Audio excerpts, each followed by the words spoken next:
Agri-Challenge, le magazine de l'entrepreneuriat agricole et du développement durable. Chers téléspectateurs, bonsoir et bienvenue dans votre émission Agri-Challenge, le magazine de l'entrepreneuriat agricole et du développement durable. Nous ouvrons ces numéros avec notre rubrique événement dans laquelle nous ferons découvrir les points saillants du salon de l'agriculture, de l'hydraulique, de l'environnement et de l'élevage Sahel Niger 2019 qui s'est tenu du 19 au 24 février à Niamey. Et dans notre rubrique Noma touchant Arziki ou agriculture source de richesse, nous vous parlerons du système d'irrigation Hadari ou PNUI en français, mis en place par le Centre africain d'agrobusiness. Ce système est économiquement rentable pour les producteurs. Restez avec nous pour les détails de nos différentes rubriques. A tout de suite.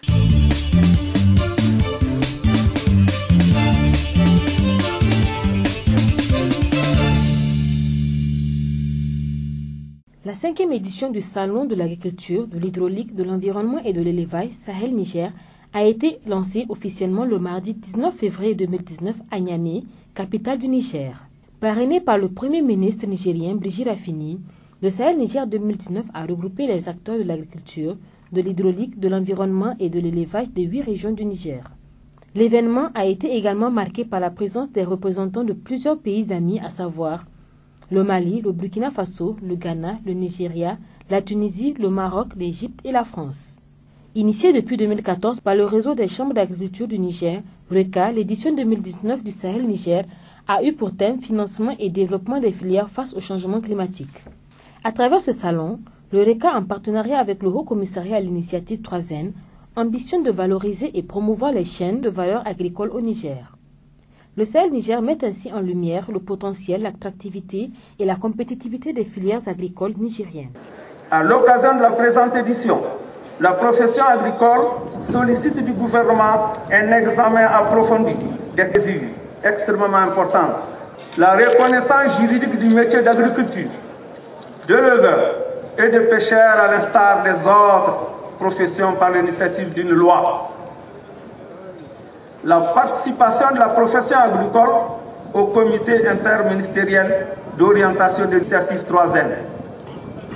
La construction d'un site adapté aux expositions pour que le Niger soit en mesure de réaliser des salons ou expositions de niveau international comme le Sahel Niger. Le Sahel Niger est une impulsion pour le rayonnement à l'échelle nationale et internationale de l'agriculture et de l'élevage du Niger. La 5e édition, qui s'est déroulée du 19 au 24 février 2019, a enregistré la participation d'une forte délégation des acteurs agricoles tunisiens. La Tunisie, invitée d'honneur du Sahel 2019, a partagé son expérience en matière de développement agricole. Cette présence cette année de la Tunisie dans ce salon, dans cet événement si important pour le Niger, prouve la profondeur des relations qui unissent le Niger à la Tunisie, sont des relations historiques. La participation toujours croissante des acteurs nationaux et étrangers est la parfaite illustration de la mobilisation qui draine désormais le Sahel Niger.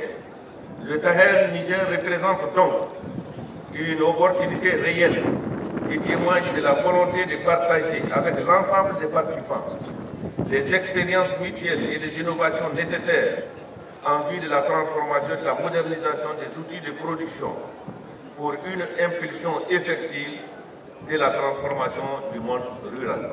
Selon le RECA, le Niger dispose de 15 millions d'hectares de terres cultivables, dont 8 millions sont actuellement exploités sous pluie et un potentiel en terres irrigables de plus de 10 millions d'hectares.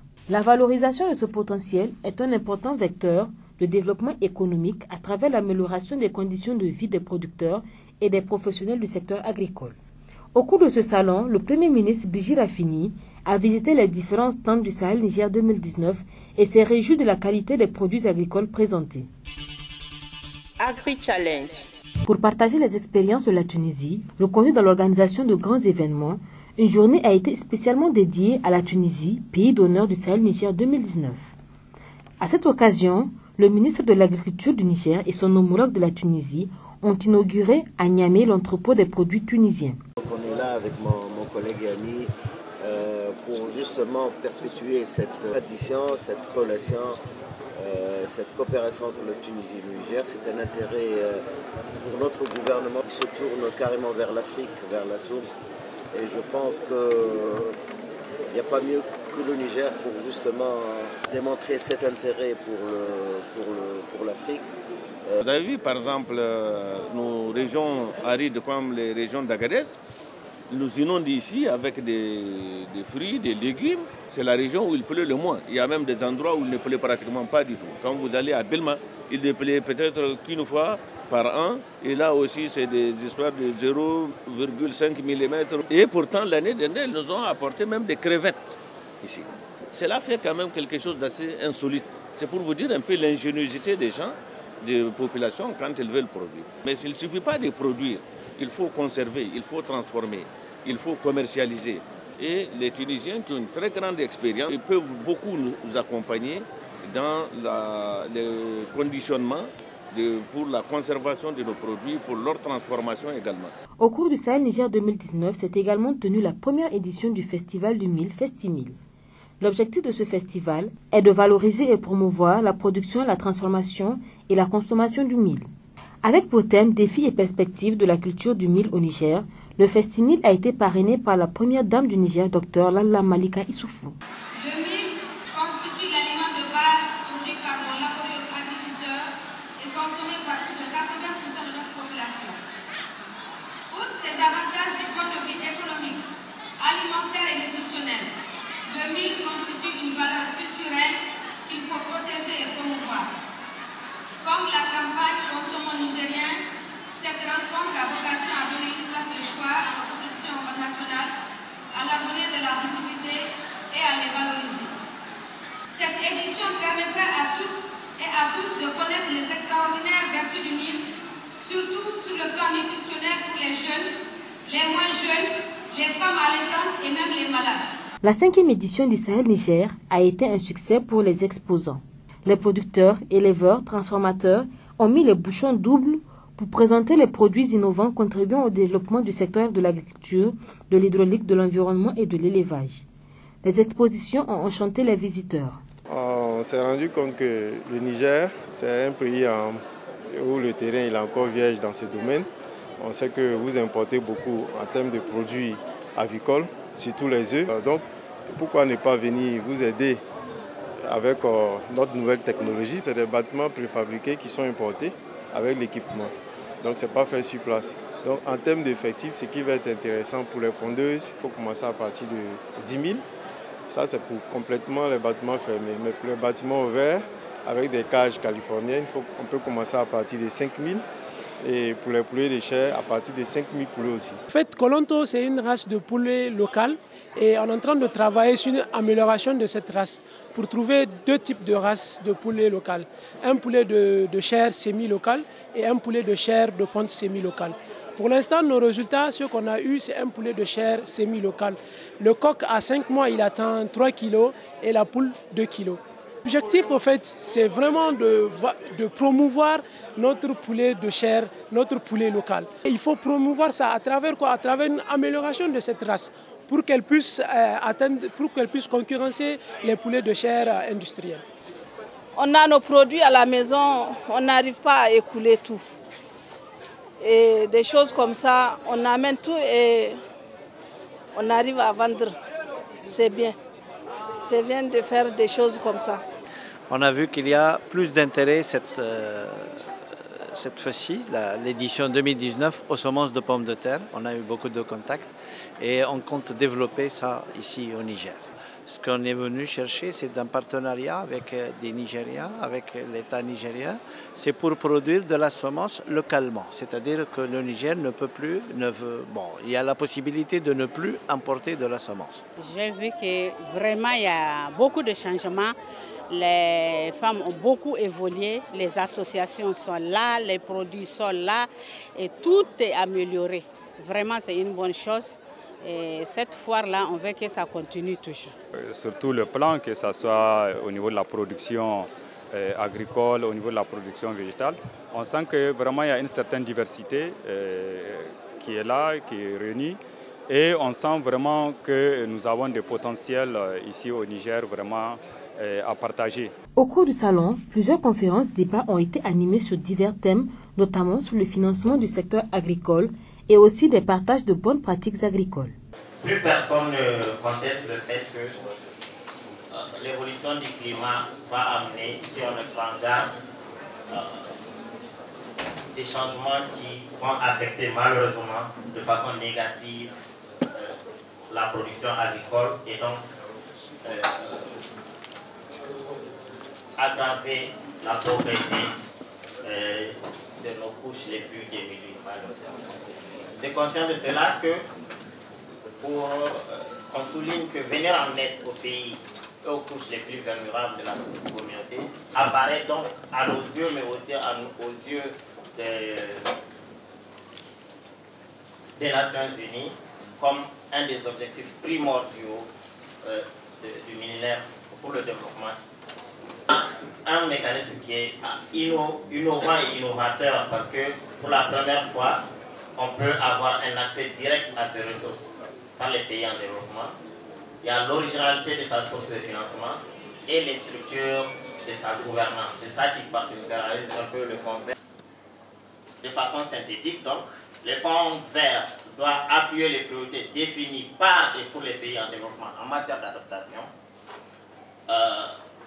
la compatibilité avec les stratégies nationales de développement de lutte contre la pauvreté et d'adaptation au changement, la prise en compte des orientations scientifiques et politiques disponibles, la prise en compte des besoins spécifiques des communautés les plus vulnérables. La 5e édition du Salon de l'agriculture, de l'hydraulique, de l'environnement et de l'élevage Sahel-Niger a été également une occasion saisie par le réseau des chambres d'agriculture du Niger RECA et le ministre de l'Agriculture du Niger Albadé Abouba pour inaugurer le 23 février 2019 le nouveau siège social du RECA, situé au quartier Plateau de Niamey. Cet investissement immobilier vise à offrir aux acteurs de l'agriculture un cadre institutionnel adéquat. En 12 ans d'existence, le RECA a enfin un siège moderne et flambant neuf. Le nouveau siège du RECA dispose de 20 bureaux, de 2 grandes salles de conférences baptisées Feu El Hadji Boubacar Bello et Feu Amadou Salifou, respectivement premier et deuxième président du RECA, d'un centre d'appel agricole et d'un guichet automatique de banque. La construction du bâtiment, démarré en 2016, a pris fin en 2018 pour un coût total de 207 millions de francs CFA, y compris les frais de suivi. Ce sont 267 millions de francs CFA qui ont été investis dans le cadre de la construction du nouveau bâtiment et de la réhabilitation de l'ancien siège. Ce bâtiment est un résultat de la mise en place du plan de développement stratégique 2015-2018. La 5e édition du Sahel Niger a pris fin le dimanche 24 février 2019. L'événement a été marqué par la remise de plusieurs prix aux producteurs, transformateurs et éleveurs qui ont exposé les produits les plus innovants contribuant à la sécurité alimentaire.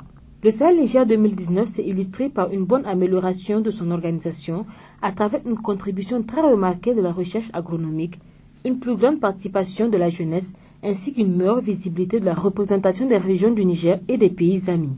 Le déroulement du Sahel Niger a été particulièrement marqué cette année par des expositions de produits agro-silvopastoraux et halieutiques qui nous ont fortement émerveillés par leur variété et leur plus grande qualité. Il en est de même des conférences thématiques de haute facture qui ont offert une belle et bonne opportunité d'échange et de partage d'expériences très bénéfiques aux acteurs et aux professionnels du secteur. Le Sahel a été une véritable plateforme pour la promotion des produits et pour la révélation des innovations qui vont certainement offrir de nouvelles perspectives de marché pour le développement des filières. Les retombées varient des multiples contrats entre les professionnels à un taux d'écoulement des produits exposés de l'ordre de 80 à 100%. Ces résultats traduisent non seulement l'engouement des populations, mais aussi la qualité des produits exposés. Agri-Challenge. Selon les organisateurs, durant les 6 jours qu'il a duré, le Sahel Niger 2019 a accueilli 136 592 visiteurs, soit une moyenne de 22 765 visiteurs par jour autour de 435 stands dressés.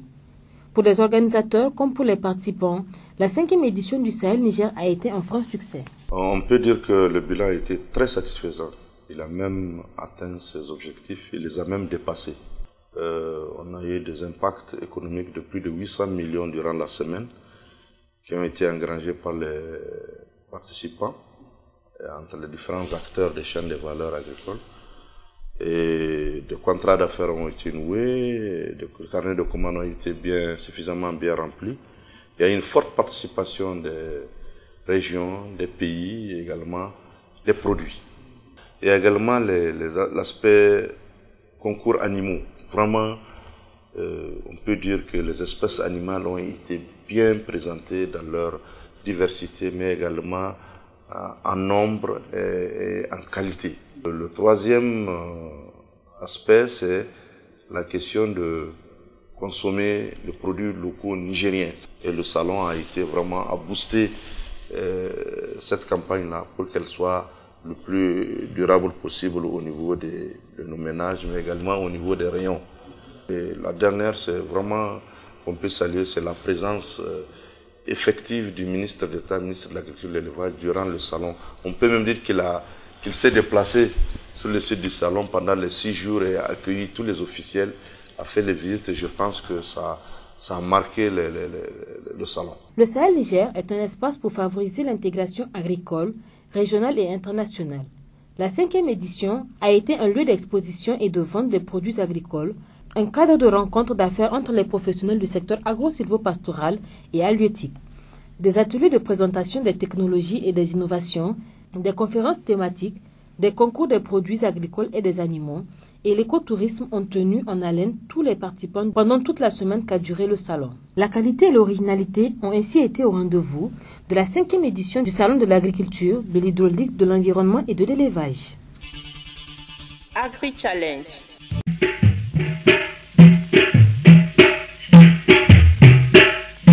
La rubrique Noma Touche Arziki, un programme quadriennal du Centre africain d'agrobusiness. L'agriculture est l'activité pratiquée par la majorité de la population dans plusieurs pays d'Afrique. Malheureusement, dans certaines zones, par insuffisance ou manque d'eau, la pratique de l'agriculture devient saisonnière, voire plus difficile. Créé en 2014, le Centre africain d'agrobusiness, CAB, intervient dans la promotion de l'entrepreneuriat agricole à travers l'amélioration des performances des entreprises issues des filières agro-silvopastorales et halieutiques. Pour ce faire, le Centre africain d'agrobusiness met à la disposition des producteurs agricoles un système d'irrigation appelé Hadari. Avec le système d'irrigation Hadari, les producteurs peuvent faire plusieurs cultures en même temps. Le système fonctionne à la fois sur des petites et grandes superficies. Le centre AI a développé un modèle d'exploitation qui s'appelle PAM, la ferme africaine moderne, qui est basée sur le système d'irrigation qu'on appelle Hadari. Le système d'irrigation Hadari, c'est des tuyaux ultra-coulés qui résistent jusqu'à 15 ans au soleil, donc ils sont adaptés aux réalités, notamment sahéliennes, mais aussi qui nous permettraient d'associer plusieurs cultures en même temps. Donc on peut faire la production maraîchère, on peut faire la production céréalière, on peut intégrer avec la production arboricole dans la même superficie. En fait, c'est ça la particularité du système d'irrigation. Donc les systèmes d'irrigation, on peut l'installer sur des petites superficies comme sur des grandes superficies.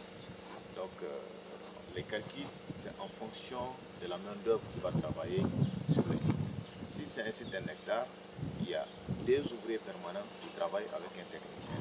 Donc si c'est une superficie de 1000 hectares, donc vous multipliez 1000 par 2 ouvriers à l'hectare et vous avez sur chaque 5 hectares un technicien. Voilà comment en fait on peut installer le système d'irrigation Hadari sur des grandes superficies. En fait, c'est en fonction de la main-d'œuvre qui va travailler sur cette superficie. Le système d'irrigation Hadari est moins coûteux et très facile à installer. Il est adapté à tout type de culture. Hadari est économiquement plus rentable et dispose de plusieurs avantages. Il permet de multiplier le rendement agricole des exploitations traditionnelles de 5 à 10 fois. La question de l'eau effectivement peut être de plusieurs manières. D'abord, on peut travailler avec des eaux de surface, avec le fleuve ou encore des mares permanentes ou semi-permanentes. On peut travailler aussi avec des forages profonds ou peu profonds. Donc voilà comment on travaille pour irriguer les systèmes d'irrigation Hadari, pour alimenter les systèmes d'irrigation Hadari. L'avantage pour un producteur, c'est qu'effectivement, dans nos pays, les réalités agricoles de nos pays font qu'un producteur, il est dans la diversification. C'est-à-dire, dans la même parcelle, il veut faire à la fois du maraîchage, à la fois de l'arboriculture, à la fois de la production de céréales. Et c'est ça l'avantage du système d'irrigation Hadari, parce qu'il permettrait de produire plusieurs spéculations et de plusieurs natures en même temps. On a des variétés qui s'appellent hybrides qui mangent toute saison. Et comme il y a la pluie alors, donc on peut que combiner les deux facteurs, c'est-à-dire ces variétés et le système de Hadari pour produire toute l'année. Ici on est sur un site de 5 hectares et en moins les investissements tournent autour de 4 millions à l'hectare. Et les charges à l'hectare tournent autour de 2 700 000. Et quand on fait les recettes, c'est-à-dire les comptes prévisionnels, on se retrouve dès la première campagne autour de 11 millions de recettes. Et donc durant l'année, on peut avoir 22 millions durant des campagnes, parce que les campagnes tournent autour de 6 mois généralement pour cette spéculation qu'on a pu imaginer. Donc pour le cas de l'année, on a amorti tout ce qui est investissement, on a déjà fait des profits. Nous sommes persuadés que si on essaie de vulgariser ce système partout au Niger, en un rien du temps, en tout cas, dans le délai, on peut attendre les objectifs fin zéro au Niger d'ici 2021. Pourquoi? Parce que le système d'irrigation Hadari et le modèle PAM, c'est un dispositif minimal réussi et qui nous permettrait non seulement de produire toute l'année, mais aussi avec vraiment des rendements exorbitants et même très appréciables. Ce résultat, c'est parce que dans le dispositif, une des composantes des PAM, c'est-à-dire de la ferme africaine moderne, il y a le personnel. Il y a des ouvriers permanents qui sont sur les sites, qui sont vraiment des ouvriers qualifiés, mais aussi un technicien qui est sur les sites, qui travaille nuit et jour, en tout cas à partir de 7 heures déjà sont sur le terrain avec les ouvriers. Donc ils suivent de manière très rigoureuse les plans culturels, ce qui fait qu'évidemment on a toujours des résultats. Avant de placer le technicien, il doit faire un stage, le plus souvent de 3 mois à 6 mois au niveau de notre centre, le centre africain d'agrobusiness, avant de le placer. Les ouvriers, généralement, on prend des gens qui ont des petites bases en matière agricole que le technicien va suivre. Ce qui fait que généralement, donc, il n'y a pas d'ambiguïté, il n'y a pas de problème par rapport à ça, parce que le technicien est là, mais aussi c'est généralement une main-d'œuvre locale, rurale, que nous recrutons, qui sont déjà habilités à faire des activités, en tout cas agricoles. Le Centre africain d'agrobusiness ne se contente pas seulement de fournir le système d'irrigation Hadari, il intervient également dans sa mise en place au sein de l'exploitation agricole. Aussi, dans l'optique de contribuer au développement du secteur agricole, le centre accompagne les entrepreneurs agricoles en termes d'appui conseil. Généralement, quand nous intervenons, on fait une étude socio-économique de la zone d'intervention. Donc, en fonction de cette étude, on met ce qu'on appelle des spéculations magiques. Les spéculations magiques, c'est les spéculations qui rapportent beaucoup d'argent et que la population en a besoin. Par exemple, sur ce site, on est dans le département de Kolo, qui est dans la région de Tillabéri. Donc, cette population, elle est très consommatrice, en plus de céréales, effectivement, des produits de légumes. Les produits qui sont plus consommés sont la tomate, le poivron, le piment et les gombos. C'est pour cela que sur ce site, vous allez trouver de la tomate, vous allez trouver du gombo, vous allez trouver du poivron et vous allez trouver du piment.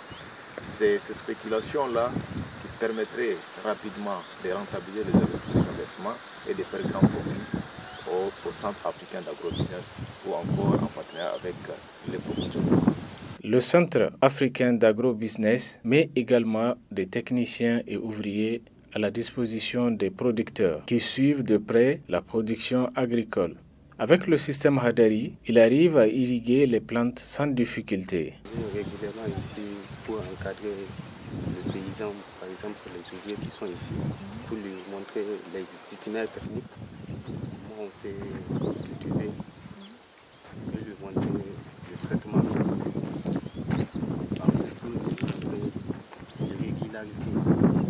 L'irrégularité d'une spéculation l'évolution de notre secteur. Vraiment, les centres agro-business ont des grands avantages pour moi. Parce qu'auparavant, j'ai en train de chômer, j'ai fait 1 an de chômage.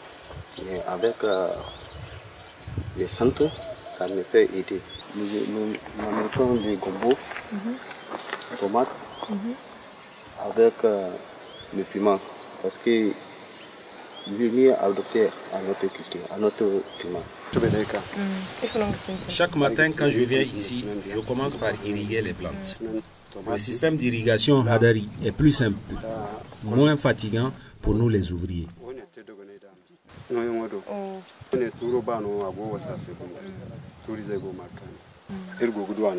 Et en plus, ça rend les plantes très fertiles. Nous sommes 5 ouvriers sur ce site.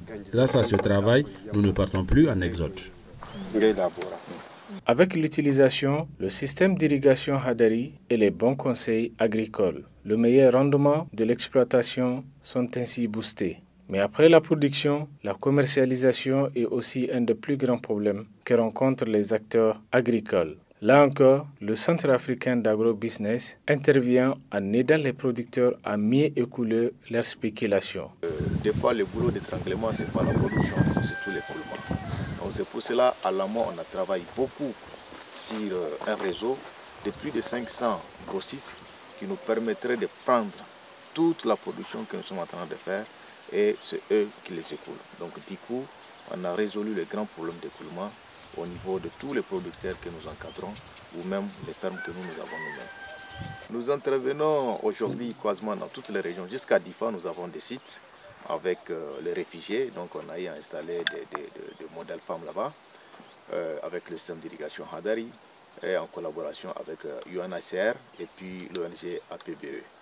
Dans la sous-région, effectivement, nous intervenons au Mali et nous avons eu aussi des appels vers le Tchad et le Bénin que nous allons satisfaire incessamment. Pour le brigadier, évidemment, on a besoin du concours de l'État et des partenaires techniques financiers parce que quand vous regardez les investissements à l'hectare, quand même, c'est des investissements un peu lourds et que ce n'est pas tout paysan ou producteur qui en a ce moyen.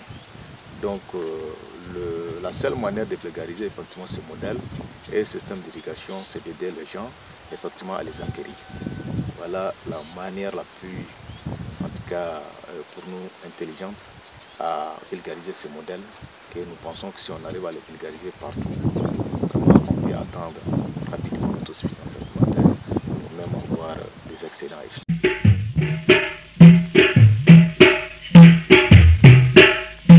La rubrique Noma Tunche Arziki, un programme quadriennal du Centre africain d'agro-business.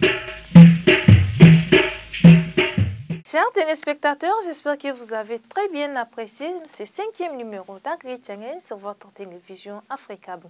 Vous le savez déjà, vous pouvez nous contacter sur les adresses qui s'affichent sur vos écrans pour tout renseignement et interagir avec notre équipe sur les réseaux sociaux à travers nos pages Facebook. Merci de nous avoir suivis.